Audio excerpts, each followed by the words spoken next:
3 years. For 3 whole years, my wife was sleeping with my best friend behind my back. While I was working overtime to pay for our dream house, they were meeting in hotels using the money I earned. While I was planning our future together, they were laughing at how clueless I was. The day I caught them, my wife looked me in the eyes and said, "You're too boring. He makes me feel alive." I lost my marriage, my dignity, and almost lost my mind. But what she didn't know was that I had been quietly preparing for this moment for months. And I was about to take everything from both of them. My name is Ethan. I'm 37 years old. I work as a senior project manager at a construction company in Phoenix, Arizona. For the last 9 years, my life revolved around 2 people, my wife, Sophia, and my best friend, Marcus. Sophia and I met in college.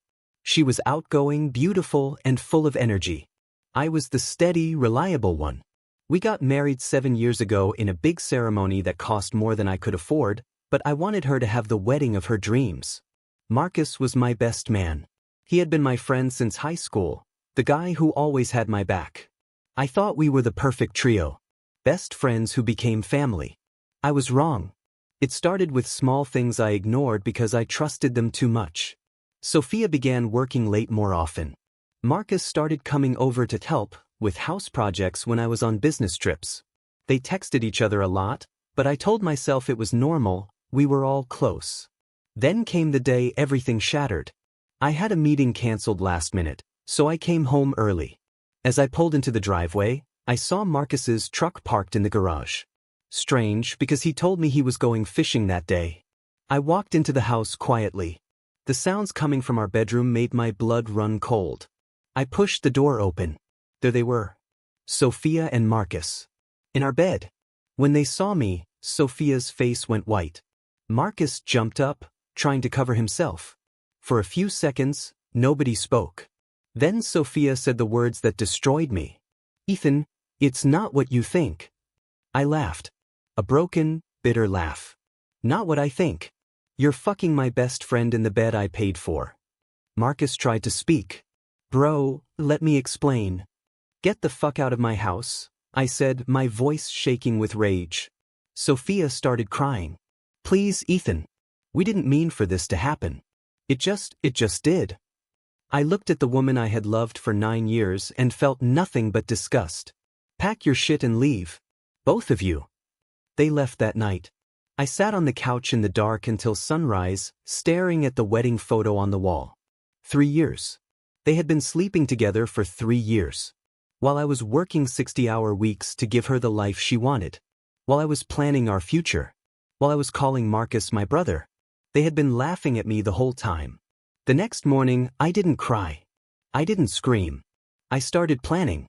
Because I wasn't going to let them destroy me and walk away smiling. I was going to make sure they paid for every single lie. I didn't scream. I didn't throw things. I didn't even raise my voice. I just stood there in the doorway of my own bedroom, watching the 2 people I trusted most in this world scramble to cover themselves like thieves caught in the act. Sophia's face was pale. Marcus looked like he wanted the ground to swallow him whole. For a few long, suffocating seconds, the only sound was their heavy breathing. Then Sophia spoke, her voice shaking. "It's not what it looks like." I let out a laugh. It was low, broken, and sounded nothing like me. "Not what it looks like. You're naked in my bed with my best friend. How exactly is this not what it looks like?" Marcus tried to stand up, pulling the sheet around his waist. "Bro, let me explain." "Get the fuck out of my house," I said calmly. Too calmly. My voice didn't even sound like my own. Sophia started crying. Real tears. The kind she used to cry when she wanted me to forgive her for small things. "Ethan, please, we didn't mean for this to happen. It just did. We fell in love." Fell in love. The words hit me harder than any punch ever could. 3 years. They had been sleeping together for 3 years while I was working overtime, paying the mortgage, planning our future, believing I had the perfect wife and the perfect best friend. I looked at Sophia, the woman I had proposed to on one knee in Paris, the woman I had held through 2 miscarriages, the woman I thought I would grow old with. Then I looked at Marcus, The guy who stood beside me at our wedding, the guy who helped me move into this house, the guy I called my brother. I felt something inside me die. Both of you, get out. Now. They left that night. Sophia packed a suitcase while crying and apologizing. Marcus kept saying, "I'm sorry, man," like it meant anything. I didn't stop them. I just stood in the living room and watched them walk out of the house I had worked so hard to build for us. After the door closed, the silence was deafening. I sat on the couch in the dark until sunrise, staring at the wedding photo on the wall. The same photo that used to make me smile every morning. I didn't cry. Not yet. Instead, I started thinking. Not with anger. Not with sadness. With cold, crystal-clear calculation. They had taken 3 years of my life. They had laughed behind my back while I paid the bills, planned the vacations, and built the future they were enjoying together. They thought I was weak. They thought I was clueless. They thought I would just roll over and accept it. They were wrong. The next morning, I didn't call anyone. I didn't post on social media. I didn't scream or rage. I started planning. First, I changed every password. Bank accounts. Credit cards. Netflix. Everything. Then I went to the bank and froze our joint accounts. I moved every penny I could into an account in my name only. I called a lawyer, the best divorce attorney in Phoenix, and scheduled a meeting for the same day. I also called a private investigator. I wanted to know everything. How long had it really been going on? How much of my money had they spent together? How many times had they laughed at me while I was working late to support our dream life? The investigator delivered the first report 3 days later. It was worse than I imagined. They had been together for 3 years and 4 months. They had a joint secret account. They had taken trips together using the credit card I paid for. They had even gone to the same resort in Mexico that Sophia and I went to for our anniversary, 2 weeks after our trip. Every single detail felt like another knife in my back. But the most painful part was the messages. In one text from Sophia to Marcus, she wrote, "Sometimes I feel bad for Ethan. He's so clueless. He thinks we're this perfect couple. It's almost funny." Marcus replied, "He's a good guy. But he's boring. You deserve excitement." I read those messages at least 10 times. Then I saved them all. Because I wasn't going to scream or cry or beg. I was going to destroy them. Quietly. Legally. Completely.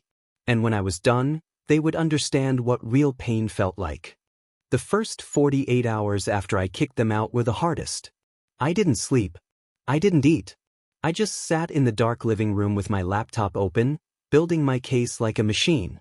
I changed every password. I froze every joint account. I moved every dollar I could into new accounts in my name only. I took screenshots of every single message, every transfer, every hotel booking they thought I would never see. I wasn't angry anymore. I was ice cold. On the 3rd day, Sophia came back to the house with a suitcase and tears in her eyes, trying to play the victim. "Ethan, please, can we talk? I made a mistake. I was confused." Marcus was just there when I felt lonely. I looked at her, the woman I had loved for 9 years, the woman I had planned my entire future with, and felt nothing but disgust. "You didn't make a mistake," I said quietly.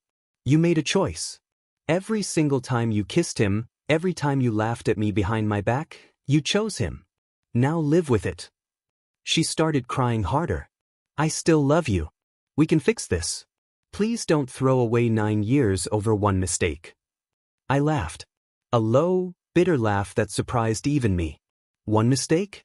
You fucked my best friend for 3 years in the bed I paid for. That's not a mistake. That's a lifestyle." I handed her the divorce papers I had already printed.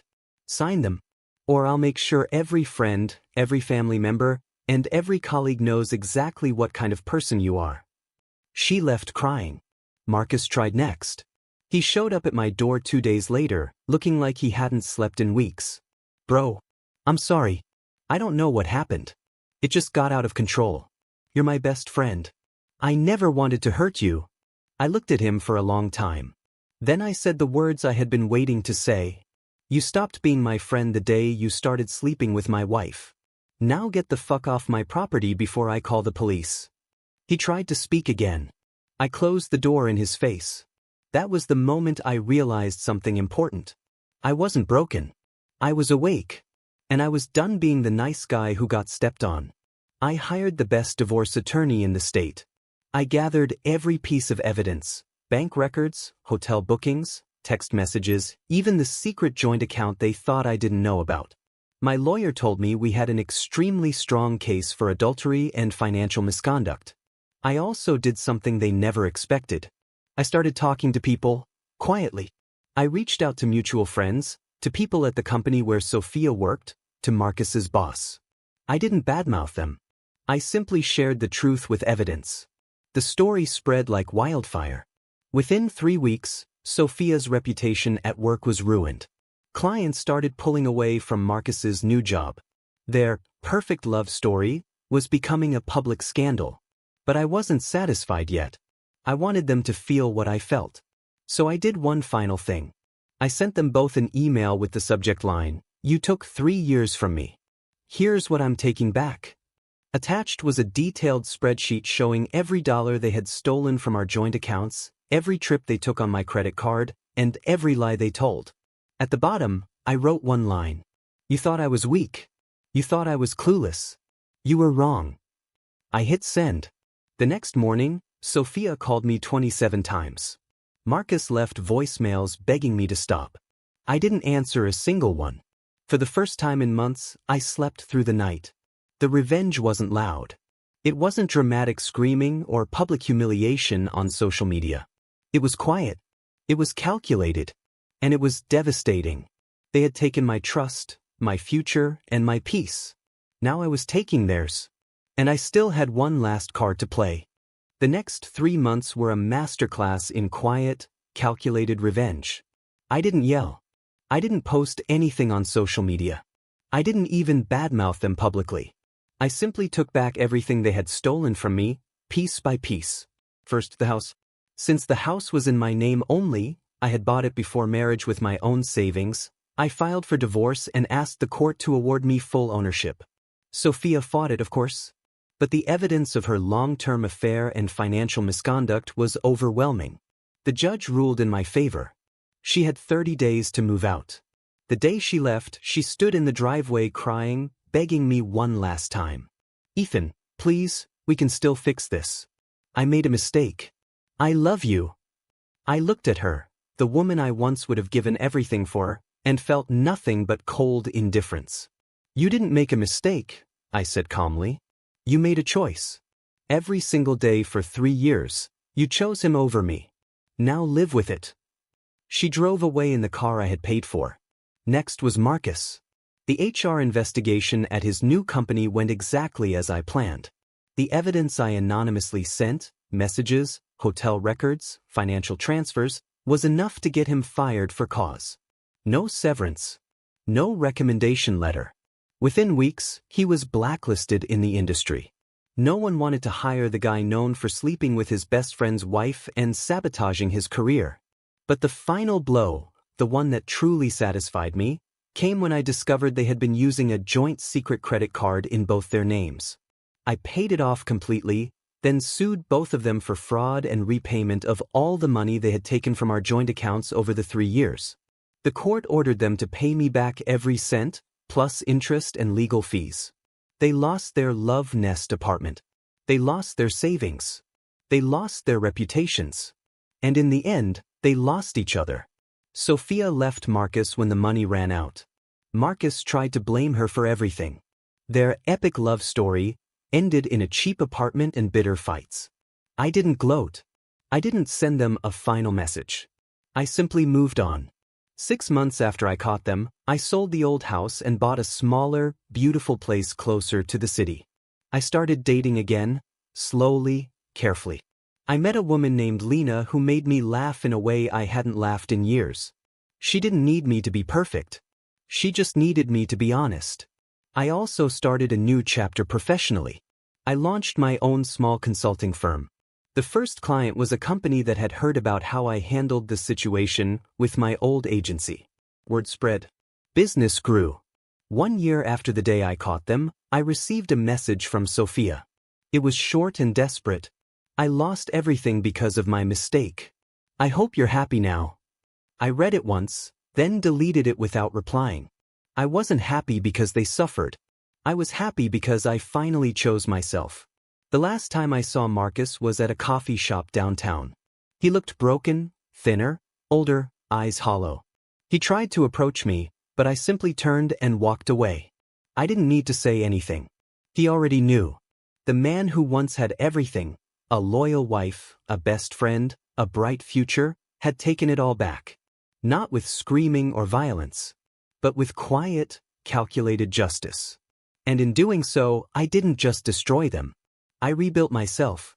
Stronger, wiser, free. Sometimes the best revenge isn't loud. It's becoming the person they could never break. And living a life they can only watch from the outside.